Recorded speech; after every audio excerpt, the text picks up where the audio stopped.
I haven't come to terms with what the development of superintelligence could do to my children's future. A lot of these threats, it's very hard to, intellectually you can see the threat, but it's very hard to come to terms with it emotionally. I haven't come to terms with it emotionally yet. What do you mean by that? I haven't come to terms with what the development of superintelligence could do to my children's future. But for my children and my younger friends, my nephews and nieces, and their children, I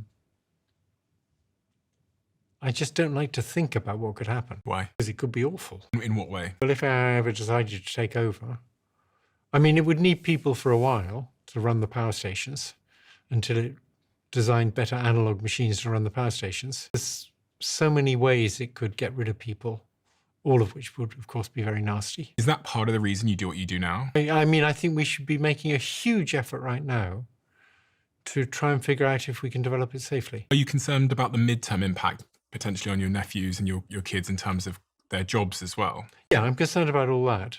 Are there any particular industries that you think are most at risk? People talk about the creative industries a lot and it's sort of knowledge work. They talk about lawyers and accountants and stuff like that. Yeah, so that's why I mentioned plumbers. I think plumbers are less at risk. Someone like a legal assistant, a paralegal, they're not going to be needed for very long. And is there a wealth inequality issue here that will rise from this? Yeah, I think in a society which shared out things fairly, if you get a big increase in productivity, everybody should be better off. But if you can replace lots of people by AIs, then the people who get replaced will be worse off, and the company that supplies the AIs will be much better off, and the company that uses the AIs. So it's going to increase the gap between rich and poor. And we know that if you look at that gap between rich and poor, that basically tells you how nice a society is.